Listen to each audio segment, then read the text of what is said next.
اس میں سیکھے خواتین دین کے، کیا خوب ہے یہ سلسلہ دین اور خواتین۔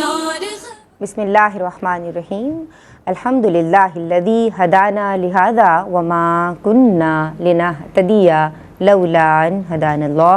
اللہم صلی علی سیدنا و مولانا محمد عدد ما فی علم اللہ صلاۃ دائمۃ بدوام ملک اللہ۔ السلام علیکم ورحمۃ اللہ وبرکاتہ۔ خواتین کی دینی تربیت اور اصلاح کے تعلق سے ARYQ TV کی ایمان افروز سعی ہے، جس کا سرنامہ ہے دین اور خواتین۔ ہمارا بنیادی مقصد صنف نازک کو دین اسلام کی تجلیات سے منور کرنا ہے، تاکہ ہر گھر میں شریعت مطہرہ کی پریکٹس ہو، تاکہ ہر گھر میں شرعی احکام معلوم ہوں، اور تاکہ ہر گھر میں اللہ تبارک و تعالیٰ کی رضا اور اس کی خوشنودی کے کام کیے جائیں۔ آج کیا بات ہو رہی ہے، جو موضوع ہے گزشتہ سے پیوستہ ہے، حج کے احکام و مسائل سیکھے اور سکھائی جا رہی ہیں، اور اسپیشلی آج کے ایپیسوڈ کو کچھ اس طرح سے ڈیزائن کیا ہے کہ حج کا رکن اعظم یعنی وقوف عرفہ کو زیر گفتگو ہم لائیں گے، انشاءاللہ اس پہ کلام ہوگا۔ اور جناب بات یہ ہے کہ حج جو ہے وہ اسلام کے بنیادی اراکین میں سے ایک ہے، اور بے شمار حکمتیں اپنے دامن میں لیے ہوئے ہیں۔ اب جب بات ہوتی ہے اللہ تبارک و تعالیٰ کی رضا اور اس کی خوشنودی کے لیے، کھلے آسمان تلے ایک ہی جیسے لباس ہیں، اور یوزلی خواتین بھی جو احرام پہن رہی ہوتی ہیں وہ بہت زیادہ کوئی چمکیلے بھڑکیلے نہیں ہوتے، یا تو بلیک یا پھر وائٹ، ہم ایسے ہی ڈریسز اور ایسے ہی عبائے یا ساتر لباس جو کہ کورڈ ہوتے ہیں فلی، وہ نظر آ رہے ہوتے ہیں۔ تو بس سب اللہ تبارک و تعالیٰ کی رضا اور خوشنودی کے لیے موجود ہیں، کھڑے ہوئے ہیں، بیٹھے ہوئے ہیں، اس کی رضا کے لیے ایک میدان میں جمع ہیں۔ اب اس کے پیچھے کیا حکمت ہے؟ کوئی دعا میں مصروف ہے، کوئی تکبیر جو ہے وہ تسبیح میں مصروف ہے، تو کوئی جناب تحلیل میں مصروف ہے۔ بس ہر کوئی یہ سعی کر رہا ہے کہ رب ہم سے راضی ہو جائے، اور یہاں سے پھر حجاج کرام مزدلفہ یعنی وقوف عرفہ کے بعد روانہ ہوتے ہیں۔ تو اس کی شرعی حیثیت کیا ہے، اور حجاج کے لیے عرفہ کے دن کے روزے کی کیا حیثیت ہے، حکم کیا ہوگا، اور دیگر سوالات میرے پاس موجود ہیں، انشاءاللہ گاہے گاہے شامل کروں گی۔ آج جو عالمات میری آپ کی ہم سب کی رہنمائی کے لیے آن دی سیٹ موجود ہیں، ماشاء اللہ ثم ماشاء اللہ، یہ دونوں ہی بہت خوبی کے ساتھ گفتگو کرتی ہیں، اور اکثر بارہا ہم ان کو انٹروڈیوس کروا چکے ہیں، کیونکہ ہمارے بیشتر پروگرامز میں آپ ان دونوں کو دیکھتے ہیں۔ جو پہلی مہمان اسکالر ہیں، خوش بیان ہیں، خوش گفتار ہیں، عالمہ عائشہ ویرانی، سلام عرض کر رہی ہوں۔ السلام علیکم ورحمۃ اللہ وبرکاتہ۔ وعلیکم السلام۔ آپ خیریت سے ہیں؟ الحمدللہ ماشاء اللہ۔ اور ان کے ساتھ جناب تشریف رکھتی ہیں، یہ بھی بہت خوبی کے ساتھ آسان اور عام فہم انداز تکلم کو استعمال کرتے ہوئے گفتگو کرتی ہیں، عالمہ فاطمہ کو بھی سلام عرض کرتی ہوں۔ السلام علیکم ورحمۃ اللہ وبرکاتہ۔ وعلیکم السلام ورحمۃ اللہ۔ ماشاء اللہ، آپ دونوں کے علم و عمل میں برکتوں کے لیے اور حسن نیت کے ساتھ، اخلاص کے ساتھ آپ دین متین کی خدمت کریں، اس دعا کے ساتھ آپ دونوں کو ویلکم کرتی ہوں۔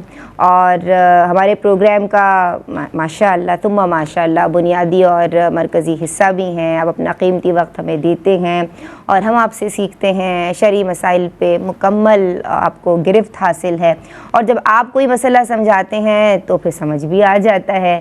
ماشاء اللہ ثم ماشاء اللہ ہمارے مینٹور ہیں، ہمارے ٹیچر ہیں، ہمارے شیخ ہیں، فیض بخش بھی ہیں، نفع بخش بھی ہیں، فیض گستر بھی ہیں، اور فیض رسا بھی ہیں، مفتی محمد احسن نوید خان نیازی دامت فیودہم آج ہماری رہنمائی کے لیے آن دی بی پر موجود ہیں۔ سلام عرض کریں۔ السلام علیکم ورحمۃ اللہ وبرکاتہ۔ وعلیکم السلام ورحمۃ اللہ وبرکاتہ۔ مزاج ہمایوں الحمدللہ رب العالمین۔ ماشاء اللہ، اللہ آپ کا سایہ عاطفت دراز فرمائے، اور آپ کی پرمیشن سے آج کا پروگرام شروع کروں۔ جی، اللہ کا نام لے کے شروع کیجیے۔ بسم اللہ الرحمن الرحیم، آپ کی سمت آئیں گے، اور جناب 9 ذوالحجۃ الحرام حج کا رکن اعظم وقوف عرفہ، اس کی جو شرعی حیثیت ہے اس پہ کلام کیجیے۔ بسم اللہ الرحمن الرحیم۔ وقوف عرفہ حج کا ایک بڑا اور اہم ترین رکن ہے۔